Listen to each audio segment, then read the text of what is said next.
Embodiment isn't always the high energy moments. Sometimes it's the quiet moments and it's in the stillness where everything just anchors in and something just lands at a deep cellular level, like that deep, deep knowingness. Now, look, I am a Gemini Sun, Aries rising manifesting generator. I have energy for days. And so I love that's the piece of me that you get to see a lot. However, what I also love to remind you of is these quiet moments anchored in truth behind the scenes. There have been so many times where I've been driving in my Jeep with the windows down and the music up, and all of a sudden something just lands. There have been moments where I'm standing in the kitchen and eating lunch while I'm walking around and I'm like, oh. There have been quiet mornings while I'm sipping coffee and looking into my backyard as my puppy plays and my kids are still asleep, my husband's asleep, and the world is so quiet. And I'm like, oh, and it just lands. And it's not always in the doing. In fact, I want to say most of the time it's not in the doing, though the aligned action is important. Let's not bypass that. But you already know that, right? It's in these moments of stillness where you have this permission to really anchor in your truth. Sometimes this is a decision that you have to make and it lands. And it's like, oh man, I know this is this decision I have to make. So it's time for me to take a leap of faith and bet on me.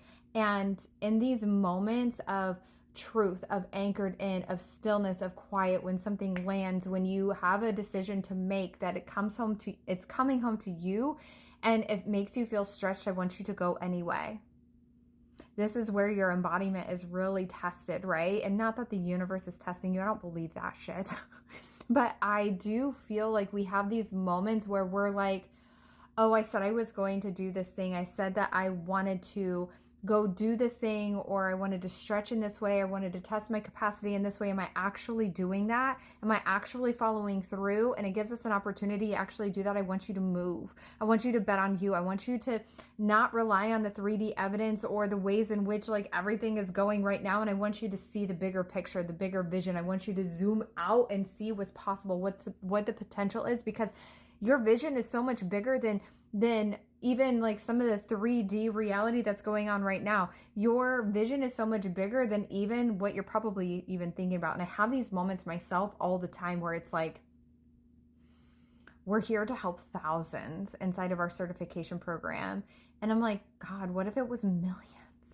What if we are impacting millions? Is this the butterfly effect of healing? What do you mean it's thousands? It's actually millions. What if your work was meant to be in the hands of billions? Like, what if your work was meant to spread far and wide in a way that you couldn't even imagine? Now, how are you moving? If you were embodied in your soul essence and moving like the CEO of your company, of your destiny, of your truth, of your vision, of your soul mission, now, what are the decisions you're making? How are you moving? That's embodiment. And speaking of embodiment, like PS, if you haven't signed up for our free soul-led embodiment virtual summit, I don't know what you're doing, comment soul or sign up in the link in the bio. Like, it's free. Come join us and really anchor into your soul essence, your truth, and come home to you.